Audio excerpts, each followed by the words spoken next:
So we were driving home today from HEB and we were listening to some tunes in the car. Yep. We've been listening to New Jeans, which is a funny name, but it's a girl, what do you call it? Got girl idol group from Korea? Yeah, A K-pop? K-pop girl idol group. I think their type of sound is really geared towards, I don't know, I guess Gen Z kind of has like this like almost like lo-fi, very like just like easygoing tune beat, very repetitive, but very catchy and gets stuck in your head. It's a vibe. It's a very nice vibe. And they've been internationally, globally very popular. They even had a concert in Chicago this year. And Yeah, I think they yeah. were playing at Lollapalooza. I think it's a music festival. Okay. So there's a lot of different artists there. And you might be wondering, why are we talking about New Jeans, K-pop, Lollapalooza music festivals? Well, today we'll be talking all about K-pop and the rise of Asian music in, well, not even just the US, but internationally. So we'll start with now, but this is the UbeMatcha Podcast. I'm Leah. I am Filipino American, and so I am the Ube. I represent the Ube part of this whole dynamic here. Yeah. And then I represent Matcha. I'm So, half yeah. Japanese, half Korean. Grew up in Japan, so maybe I'm more of the Japan side, but I represent the Matcha vibe So here. Elisha. Yeah. Going back in the history, I think the pop culture, pop music, I think maybe it starts as young as maybe our memory is capable of. We're not necessarily going back in like 1950s, but the music that we grew up listening, obviously for me, I grew up in Japan, so obviously I'll be listening to a lot of J-pops. That's, let's say, the 90s are like the height of the J-pop, where like it was mega hit all the time, a lot of money made selling CDs. But from the Asian American side, because I was in Japan in the 90s, you Yeah. were in US, what was the representation of Asian music like? Well, I feel like when I was young, so the very first music I could remember listening to, besides obviously lullabies and, baby music or, the songs that your parents would sing to you as a baby, was at that time, I think in the early 90s, it was a lot of pop, hip hop. There was a lot of funk. The very first artist I remember listening to was, what's his name? Vanilla Ice. And he sang the song Ice Ice Baby. It was very poppy. And it had like that very, almost like, I still think the sound was very 80s still, like in the early 90s. And my dad had like the CD, I think. So I did start listening to CDs, like even at that age. I think I was like a few years old. So that was stuck in my head, Ice Ice Baby. Wait, so the Vanilla Ice? His name is Vanilla Nice. Ice. Yeah. He was his an name of the Asian? artist. No. Oh, no. So I started listening to not Asian music. I mean, well, so that's the thing. Like, it was the first artist I really remember. And then I listened to Janet Jackson. Janet Jackson, her songs were all over MTV. And I think one of her albums just came out. I think it was, Rhythm Nation came out during that time. Or The Velvet Rope, one of those albums. But I watched two music videos on TV. But she was Black, African American. So I listened to a variety of artists. So that kind of music was more American, right? And growing up here in the US, like, of course, I listened to a lot of American music. In terms of Asian music, I listened to a lot of what they call like OPM. I think it's more defined as OPM, which is original Filipino music. My parents had cassettes and I don't know if they had CDs. I think there were still more cassettes during that time, but in addition to listening to Janet Jackson, Vanilla Ice, and like very popular 90s songs at that time, I listened to a lot of older Filipino music or even like current Filipino artists. Listen to, I mean, shout out if you know any of these artists or you're Filipino, but I listened to like Jose Marichan, who his songs actually in his album Constant Change, all his songs were in English. So he was Filipino, but all his songs were English. And a lot of them are kind of more like Filipino love songs.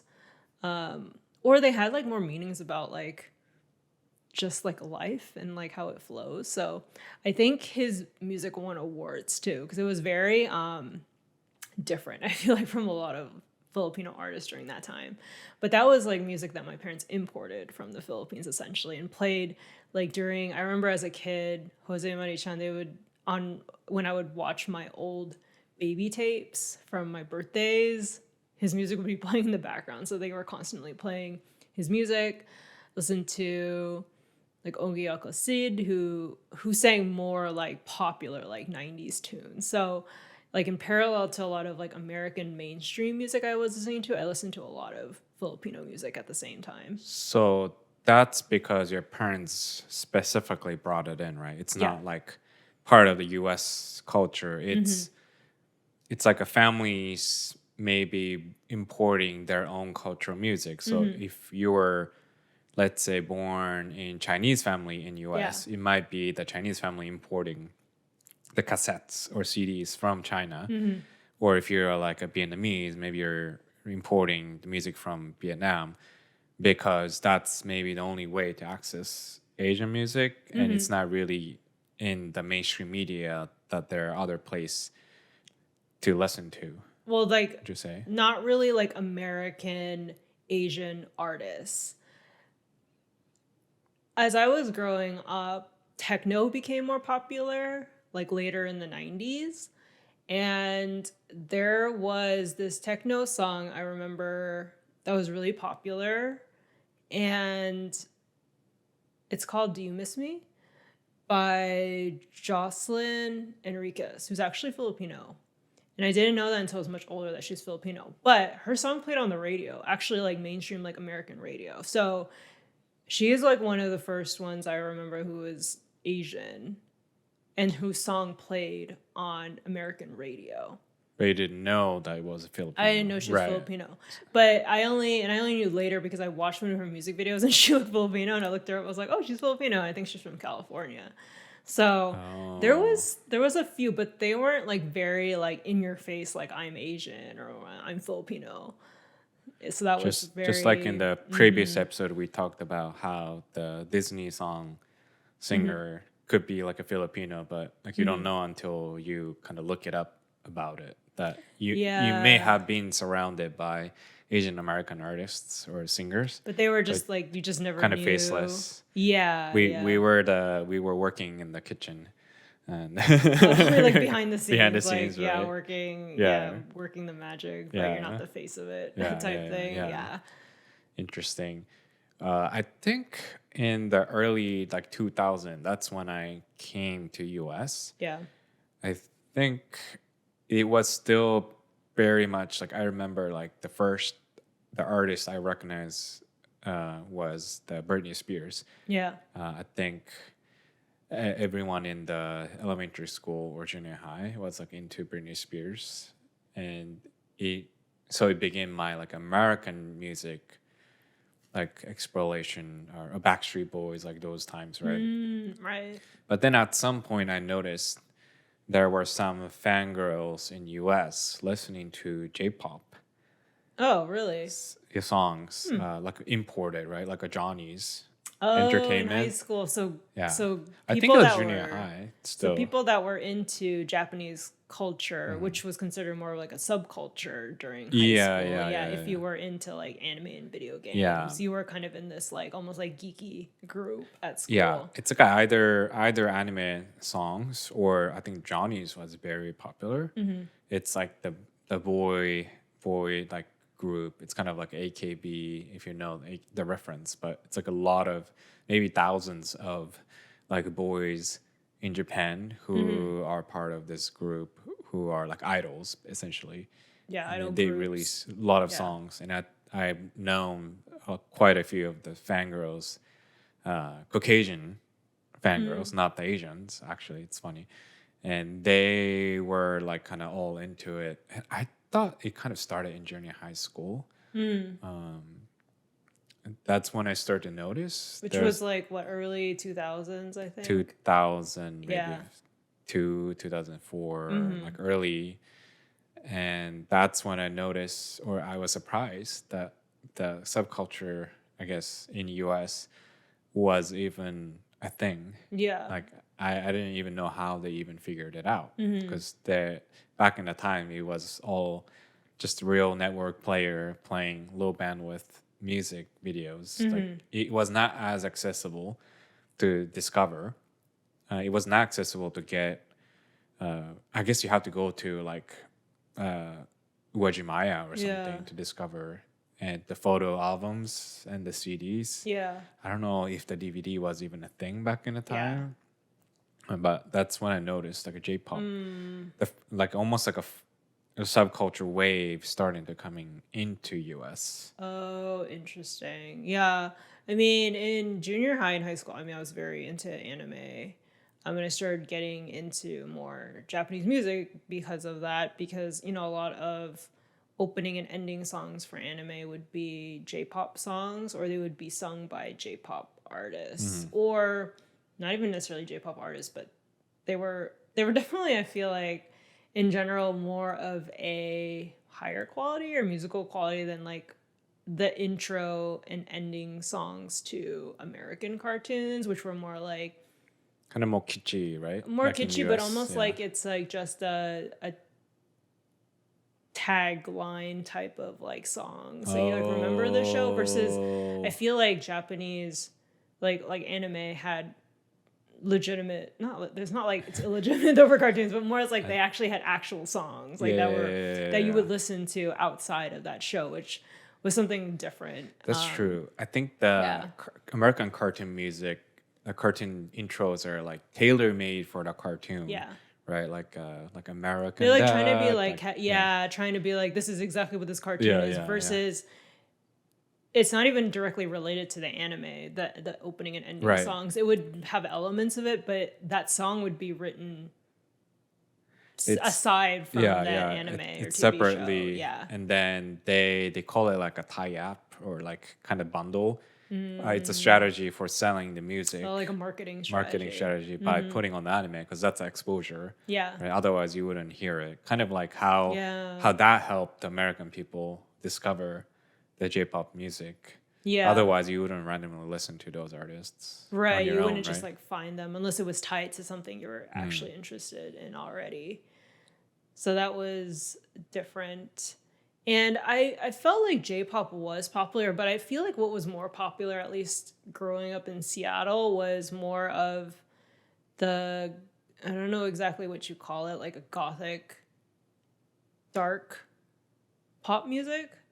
I don't even know if it's pop or punk music from Japan. Like Gact and Mana, like were super popular. I feel like even more than J-pop.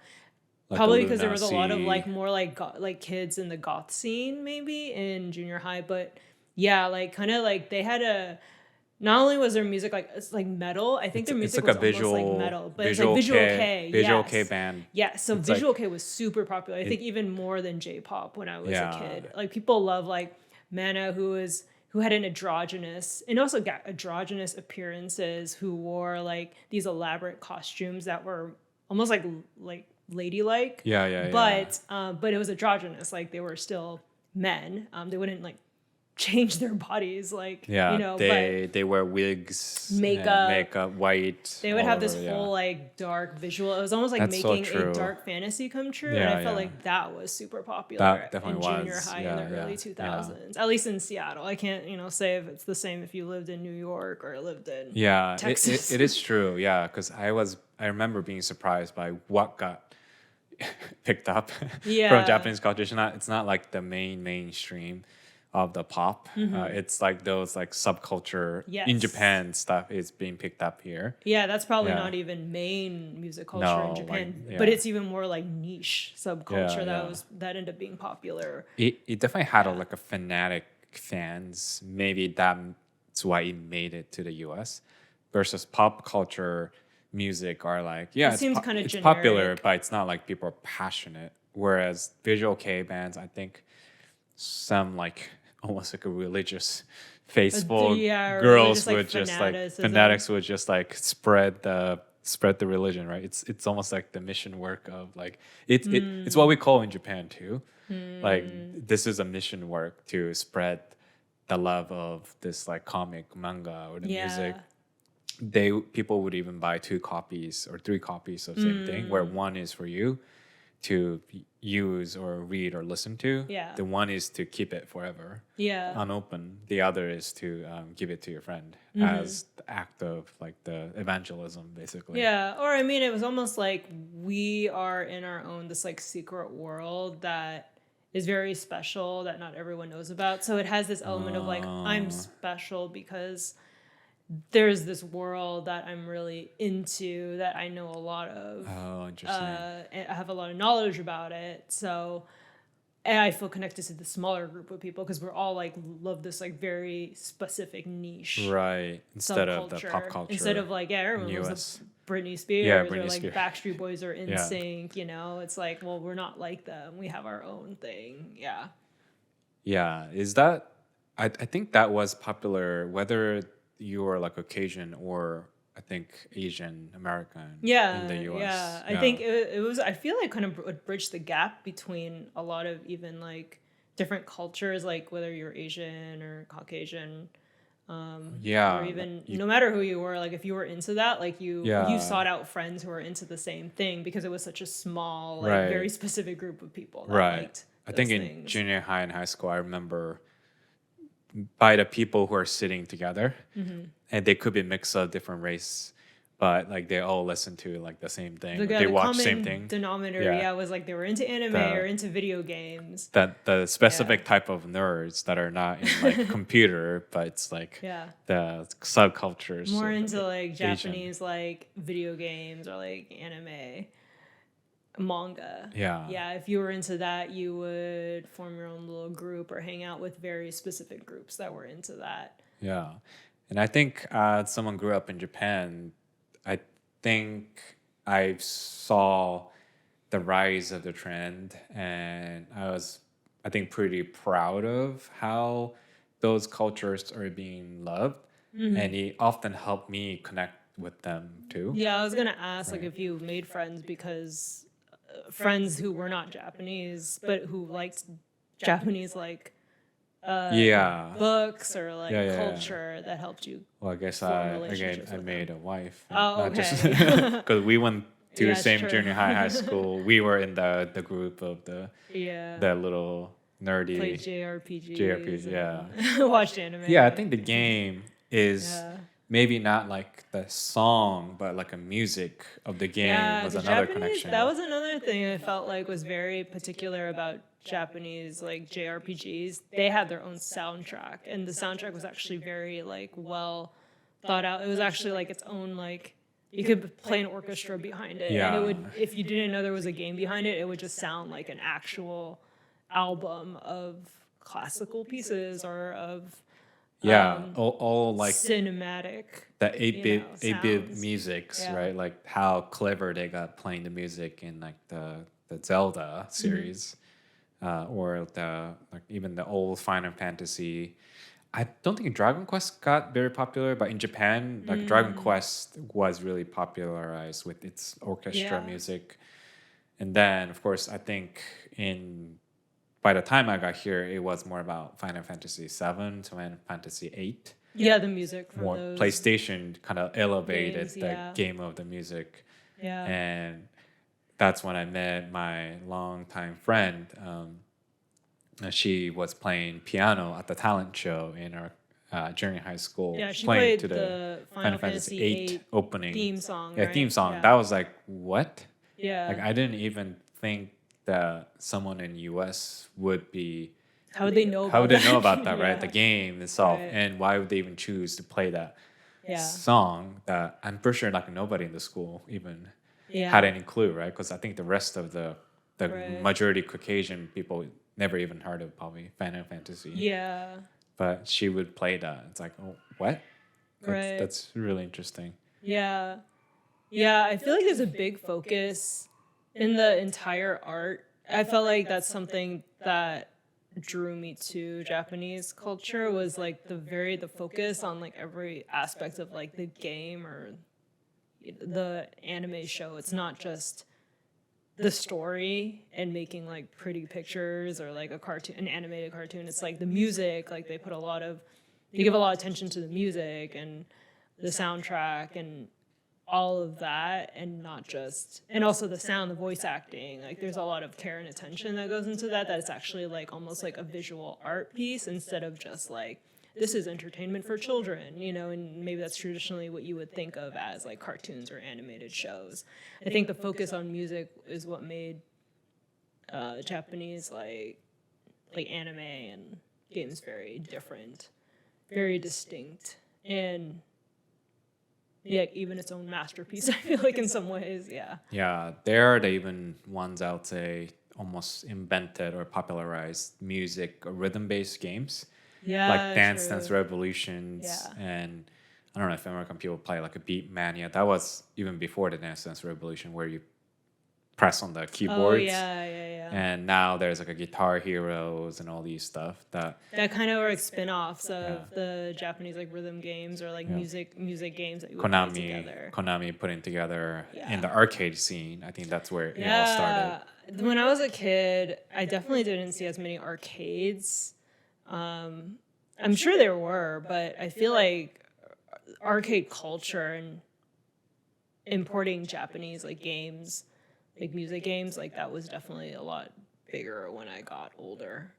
As a pastime, or for a special event, you would go to arcade with friends and hang out, and they had a lot of Japanese games. Like as I got older, that became more of a thing, and not just like fighting games or maybe typically what you would play at an arcade. Like it became more well-rounded, and you definitely saw a lot more like Taiko no Tatsujin. Oh yeah, the drumming thing. Yeah, Yeah, like the drumming game, and and then they would have pretty popular like songs that I think even if you weren't into Japanese songs, you could relate to it because they had non-Japanese songs, or you're like, oh, I can play this yeah, song even if it's not Japanese. it's funny because when the Dance Revolution came out, and for the first like a 4 or 5 titles or even more, it was all like American, like almost like American music. Yeah. They didn't even have any like Asian songs as a track, True. Yeah. right? Yeah. So that was maybe my exposure to like Western music, and I didn't even know what the song was saying, but it's all fun and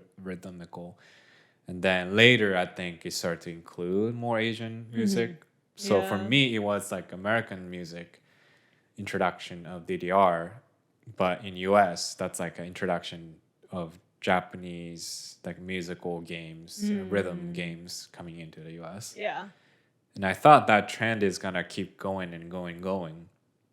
But I think by the time we hit college, I think the Japanese music start to maybe like taper down a little bit. Or I guess there was a little bit of period where a Korean singers would start to break into Japanese market. Oh, okay. For example, yeah. Boa. Yeah, who's Korean, and then she produced and released Japanese songs, right, in an album. Yeah, she would have like a Korean version of the song, but it's the Japanese version where the lyrics are translated into Japanese that I think got probably more popular, I would say, or had more economic success because the market in Japan is much bigger. Like there is much more wealthy and more consumers to put money into, whereas Korea is a much smaller country.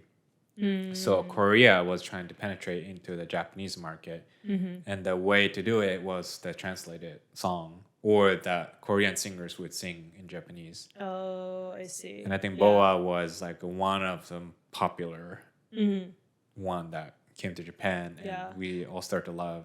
I think her music. she blew up, I feel like, in Japan. And then I do know that she tried to even, she got so popular that she was introduced to the American market, or at least A to, little bit. they tried to Yeah. introduce her to the Western market. She released one English album, and I think two of the songs played on the radio, but it never really took off. Yeah, I Like, don't think anybody who are not into like K-pop or J-pop would even heard of boba, right?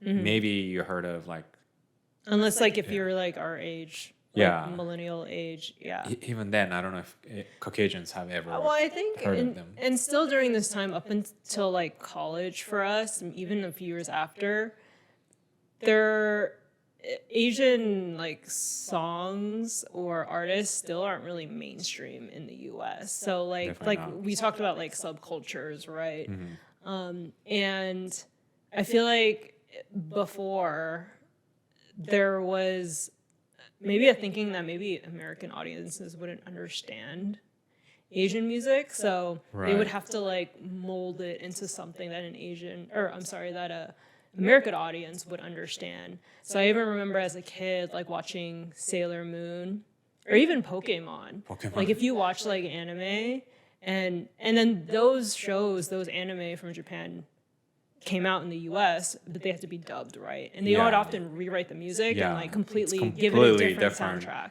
Yeah, And like that, and I feel like a lot of that was done because there was some thinking that American audiences would understand like this music, and like Sailor Moon's music was very specific. The Japanese soundtrack was very specific, and the American one was like, I don't know, it almost became like more generic, like American like sounding music. And I feel like that was the case when I was younger. But these days, and I know we're jumping ahead a little bit, but I feel like now when there's anime on TV, they just leave the opening and ending songs and they don't change the music. I think because now I feel like there's more of an understanding that even the US, like people prefer want the the original. Yeah, they want the music. And Yeah, music is universal, I think, on a lot. If it's good music, it's good music. yeah. So and you don't need to they want make the it different for yeah different people. yeah they want the original they would even prefer, even if they don't understand the language, they would Yeah. prefer the original, like the vibe of the anime, and some of them would even prefer subtitle over dub. Yeah, Because a voice actor in Japan are like trained, and not just they're trained, they audition for every single anime. That may be something people are not aware of. It's not it's not a career or job that you can just sit back and just have the job that come to you like an agency. You actually have to apply for each role. For even if you're like super famous. yeah, you're more likely to pass, of Yeah. course, but you still have to audition. Like they're not gonna just like automatically give you the role. Yeah. You have to pick a character. Like you can pick up to certain few characters, and then you audition a line. Yeah. And typically you will line up, like there would be a couple hundred people lined up, Oh wow. and then you will say, "This is my name. This is my role," and this will be obviously like you have to make it up, right? Like let's say One Piece or Naruto or Hunter x Hunter. You have to say, okay, I think I can make a sound like I don't know, let's say Goku, right? Popular Goku from the Dragon Ball Z. I think I can do his voice, and I'm going to make up the voice. And then they'll decide if your voice sounds like it's going to fit the character. And you're kind of gambling a little bit because you're like pitching, this is my voice, and I think it's going to work with that character. Oh, okay. So you have to know what you're doing. Yeah. But often they are also singing the song. Sometimes that's the case in certain anime where the voice actor themselves are Yes. the singers. But obviously there are some other like artists like Lisa. She's very popular for singing for the Kimetsu no Yaiba or the Demon Slayer in English. Like her power of the voice, the sound is really popular in US that they want to come and watch her sing. They don't want to see the replaced music because there's no like a singer behind the like, well, I guess there is, but it's not, they're not going to have a concert. right? Like, oh, I sang the replacement song for this anime. Nobody's gonna Yeah. come watch you. But like someone like Lisa who sing multiple anime songs, people want to come watch her sing Yeah. across all these animations. So it's also economically making sense to push that the artist, the original songs. Oh. So people go watch the concert, they'll get tickets Yeah. and then make more money that way. Yeah, I yeah. guess. Yeah. Yeah.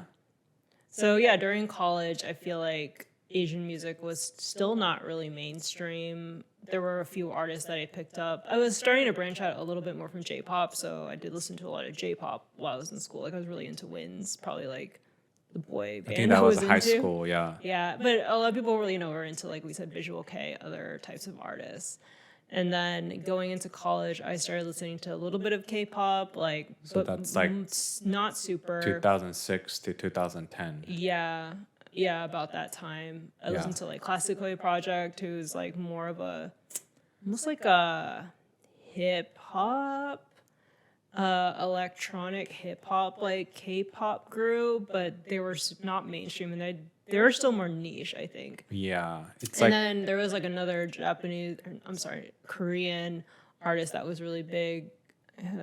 Unfortunately, I forget her name, but she sang more like techno, like music, and she was super popular when I was in college. so too. that's not quite a K-pop, right? It's more like a No. pre-K-pop. It's before, Okay, yeah. okay. This is before, It's and not this like was a pop, also okay. like SES Dreams Come True when they sang Dreams Come True. So like this like they were like a K-pop group because they were like three girls in the group, and they sang this. I think it was a song that was originally in Swedish, or the original song was like Swedish, and then they made it into a Korean song. Interesting. And it became super popular too. It had this really like dreamy, like twinkly sound. And I don't think that was mainstream either, but that was popular when I was in college. So Asian music was still not in the US market. Right. Everyday people would be listening to K-pop or Right. J-pop. And I think only if you go to karaoke with like a college student friend, then they would sing some like I think actually I started to listen to Chinese pop music You during did? that time. I think it was getting big too. Yeah. There was some pretty like popular artists coming out of China that were getting out. Yeah, of yeah. China, yeah. Yeah, and yeah, but it was still like a niche thing that people wouldn't know. Maybe after college, I think we start to see the first gen, second gens of what we understand K-pop groups. I think mostly girl groups were Yeah. becoming popular. And I would see a lot of music videos when I go to Asian restaurants or bubble tea shop. Oh, like Korean. Yeah, and I would see Places. it being played on TV, but I'm like, I don't know any of them. Like, I never heard of Yeah. any of them. It's still the beginning of it, but it was definitely getting into US. But other than, I don't think in that time YouTube was even used as a place to play those music videos. I think companies I think they were were just starting, but Yeah. I feel like YouTube was not being used as a monetization platform for artists. It was more like to discover songs. But yeah. Even then, businesses it's were like making money. Yeah. even then, I think a lot of music industry was shying away from uploading music videos because Yeah. then nobody would buy the CD or DVD that has the music videos, right? Yeah. I think it's only recent thing, maybe in last 10 years or so, where like companies would just upload the whole music video or part of it to let young generation discover it and then make money elsewhere Yeah. by having them buy downloading of the songs. But Right. before, yeah, I think companies would just try to take down all the illegal uploads, Oh, right? like copyright claim. I Yeah. saw a lot of official music videos, but that's true. I think people would also just try to upload them whenever or try to make their own, fan music video. And they're Right. like, nah, we can't have that. So we need to copyright strike that. Yeah. I'm trying to think now, when did K-pop become a much bigger thing? I feel like at some point it started kind of taking over a lot of Yeah. other Asian music. I Like, I think I think it's the Psy Oh, Gangnam Gangnam Style. Yeah, Style. that was very iconic. Yeah, I feel like that was a big turning point. Yeah, Yeah. when that song blew up and what billions of views like Yeah. on YouTube. And I didn't even understand the Nobody, I feel phenomenon, like, but yeah, yeah. I think it is exactly the internet Yeah. really helped, right? Probably one of the first maybe music types of music to ever go viral. Yeah, If yeah. you think about it too. Like I don't know any type of music, no matter what culture, that went viral Yeah. because of And, Psy. Yeah. and it's possibly, I don't know all the history. There may have been a lot of marketing or whatever behind. Mm-hmm. But I think it's the simplicity of the song and the catchy Yeah. dance moves, right? It's like Yeah. simple in understanding that this is a funky, interesting thing. Yeah. It's not I a wonder, complex. Yeah, if during that time also social media was like up and coming though. And so I feel like a major part of participating in Interesting. social media was also doing dances, like how TikTok used to be ByteDance, I think. And like most of the, I feel like popular videos, not even just Like on a TikTok. Vine? Yeah, or Maybe like a Vine, or like Vine. short clip social media platforms Yeah. were becoming popular, and That's the true. popular types of videos were these like dance videos, or like kind of dancing to like Gangnam Style Yeah. maybe, and so then I feel like that kind of accelerated kind of the virality of Like everyone the song, follow because and do everyone the was same like, because thing. you can do the Yeah, dance, yeah, right? yeah, Like yeah. pretty much anyone can learn it and do it, and then you do it together, and That's true. I kind think of make friends and I think yeah. a lot of Asian music, even the ones try to get into US, are like professional choreography, and it's like professionally done, and you have to be trained and intricate, yeah. and you're like supposed to just appreciate how good they are. Yeah. Whereas size, like, we don't have any respect on how well the song was sung Yeah. or how well the dance was Yeah. danced, right? It's just like, Right. party scene, and Yeah, I it's don't, something yeah. you could dance to like at a party, and it's pretty ridiculous, like the music video and everything. But it Yeah. was just fun being ridiculous, like together. It's like a shared like experience that you could do together. Yeah, I wonder if Yeah. YouTube helped even accelerate, like, Yeah. the people being that, and then like, oh, what's Yeah. that? What's the movement? Oh, now I also think too, there was a pretty big movement when people would do, what is it, the dances, people just spontaneously start dancing. Oh, flash mob. Yeah, like flash mobs. That Yeah. was I feel like about that time too, Oh, flash interesting. mobs was a thing, like flash dancing mobs for just whatever, like I don't know, people getting engaged or yeah, like yeah, just yeah. having fun. And I feel like then it kind of coincided with Gangnam Style, probably like that type of Yeah. song with a dance. Even like Japanese like dances, right? Like with Vocaloid and everything got really popular. True, People would Vocaloid. do like flash mob It- dances. it's to funny. it. It's Yeah. not the J-pop. It's the virtual singer. Yeah, and that's more niche. That Yeah. even got more niche. Yeah. It's funny, yeah, because I think Yeah. Japan went through like the rise of J-pop, like all mainstream, and Mm-hmm. then the big money and like celebrities to more like a niche, like Yeah. individual creators, Yeah. and sharing on internet anonymously Yeah. was becoming the popular thing. Yeah. I would say even today, that's actually kind of the case. A lot of music now gets discovered on YouTube with the faceless like music video. Oh yeah, in Japan. Yeah, how they it's don't all want to animated. show It's all their identity. animated. I would say even the most popular one today, Ado. Nobody yeah. knows her face. It's, Oh, no one knows. no one knows. what she looks like. yeah. Yeah. And I think she started when she was 16 or something, Oh. but nobody has seen her face. And then it's just all like the illustrations.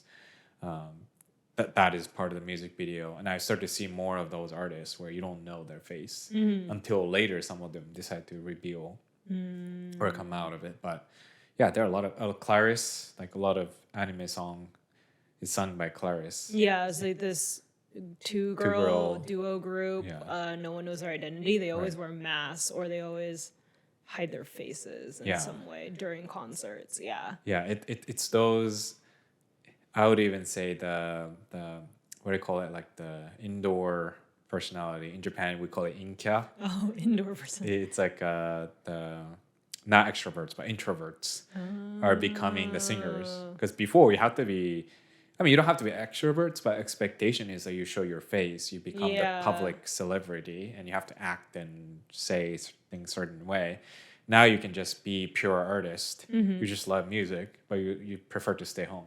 Yeah, Like, or you prefer to never show your true identity, right. so you can still be anonymous. Yeah. Yeah, in one way. And that's kind of like a thing in Japan. Like wanting to be anonymous is Yeah. a thing. But I think today the trend is going to that anonymous niche direction in Japan, while the K-pop is keep rising.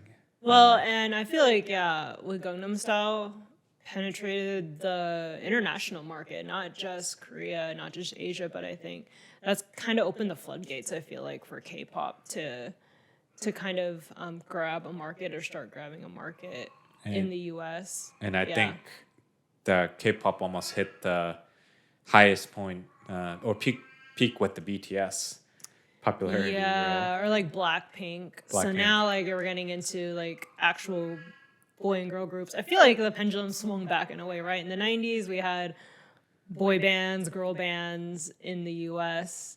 And now we're kind of going back to that, or not just in the US, but like worldwide, you had like Spice Girls, right? And you had like S Club 7, groups like that, mixed even boy and girl groups popular in the 90s or 2000s.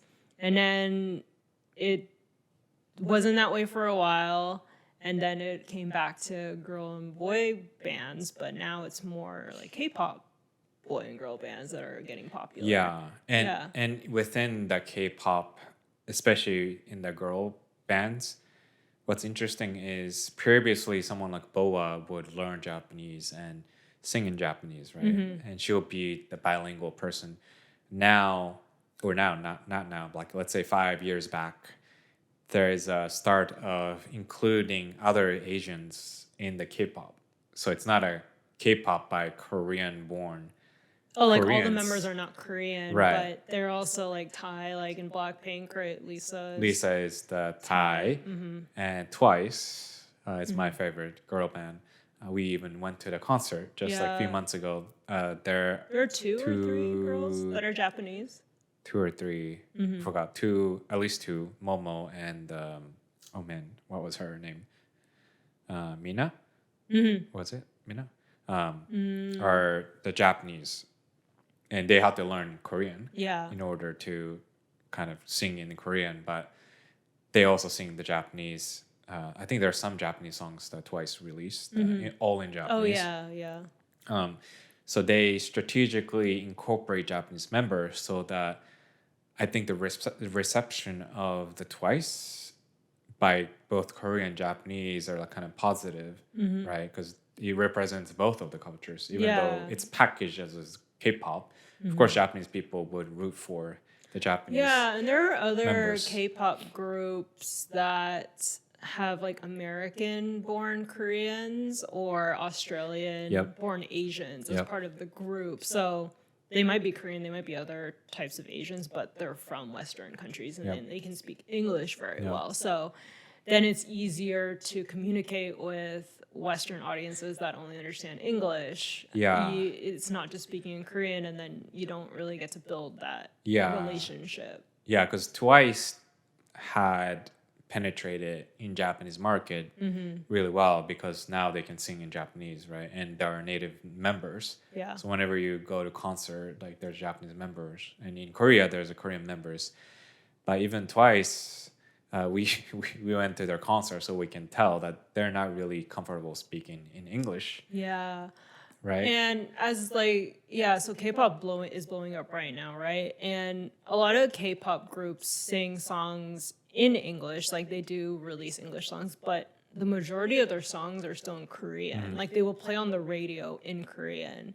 And we were talking about Boa, right? How she created an English album back then, and the reception wasn't like huge. Like it probably did okay, but it didn't really kind of break open the floodgates for Asian like K-pop or J-pop. And then Utari Hikaru, I think a few years later released like an English album, but it was in English, even though she sings Japanese. She's a J-pop artist. I think that did fairly well, but I think she already had a fairly big like international She had a fan following base already. It's probably the same following who were into her Japanese song anyway. So, but I think the really fascinating and different thing about K-pop is that a lot of the fans probably aren't even into either Korean language or culture in the first place, but like maybe watching the music videos or just like the whole like aesthetic and the sound and everything of K-pop is what attracted them, and then they start wanting to know more about Korean culture. That's kind of what I notice about a lot of fans of K-pop. The followings are so huge, I feel like, for the artists that I don't think it's just people into Korean culture. I think it attracts people from all over different walks of backgrounds and beliefs. Yeah, I think I remember an interview by I think he was maybe the founder or CEO of the major Korean music production. Is that SM?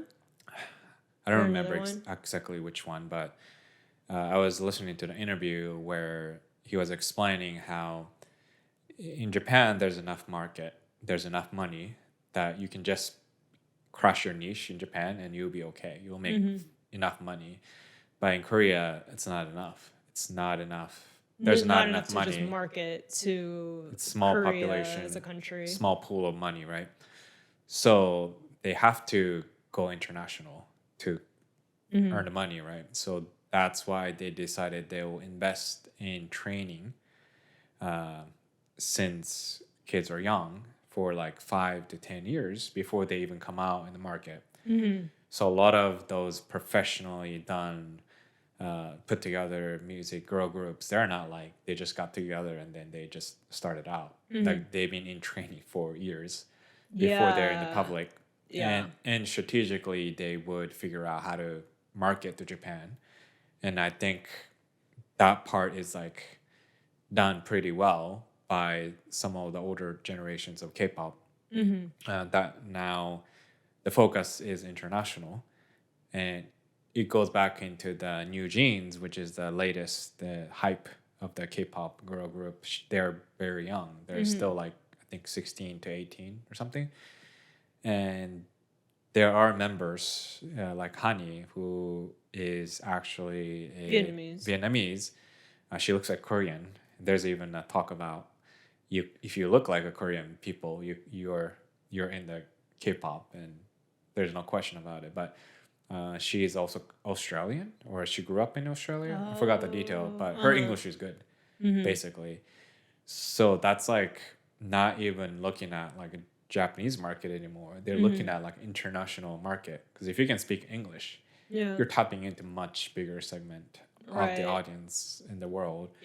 And if you listen to them talking in concert, they speak much more fluent than Twice, who is more tailored made for the Korea and Japan market, right? And they're learning English, but it's nowhere compared to someone who actually speaks English. It's not as relatable, maybe internationally. Yeah.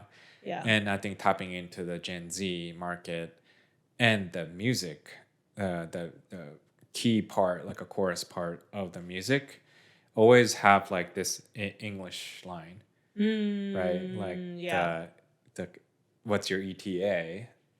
Yeah, it's like pop culture like terms or acronyms that like we use a lot these days. Yeah, especially Gen Z, like a younger generation. Yeah, and it's like an English acronyms, right? What's your ETA or ASAP or OMG? OMG, and it's like if because the chorus is English. Even if you're not understanding the Korean language. You can like sing along. Yeah, you can sing along. It becomes an earworm that's stuck in your head. And I think it might be perfect length for on the TikTok to like dance to it. Yeah, so people can create dance videos. Yeah. So it's like a little bit of repetitive English part in the chorus that it's like a fine tuned. So overall, I think it's testament to how smart and strategic those Korean music producing companies are. Like knowing what they're doing, targeting overseas market. I feel like we could probably create a whole other video about how K-pop just in general like caught on, maybe like compared to maybe other types of music from Asia. But that'll be a whole other video, I feel like. Do you think like other music like Filipino music or Chinese music ever like penetrating into US? Because in my thinking, learning from how K-pop has penetrated, you have to be driven to have the strategic a plan and dedication of creating specific group or like training them for years, right? That's an investment of time and money. It's not like something that they just decide to do it today. They've been doing for like 30 years, 40 years of like, okay, how do I crush the international market? Yeah. And they've been trying and pivoting. I don't think those efforts are done. Like let's say from Philippines, right? Like I think they'll Yeah. be more like exporting the talent. I But think so. I don't know. I right? feel like that's probably going to be another topic because it'll be very long to talk about. Right. And I feel like in general, the world is more connected because we have the internet. And I think even the younger generation is even more connected because all they knew is the internet. So I feel like if, I think, just high level, if music execs can figure out how to make relatable like music that builds a community all over the world, then I feel like music from other Asian countries could be as big. But I think they also have to find what's unique to them because I feel like K-pop has like struck a chord with what's unique, and that's how it's like gained in popularity. That's true. Just like the Japanese animation still being like the unrivaled top industry, like exporting. I think Korea found itself like the K-pop With the K-pop is probably like the top. Yeah. top thing, Yeah. right? The entertainment. So we'll see if the other Asian culture music ever become mainstream in the future, or maybe it's different form of entertainment. Yeah, it could be. Yeah, true. But yeah. So hopefully you enjoyed the episode about the music that we listen and hear as Asian Americans here living in the US. And if you want more episodes like this, be sure to subscribe and hit the bell so you get notified every time we release episodes. We also release shorts every day and also TikTok videos every day. So yeah, until next time. All right, see you next time. Bye.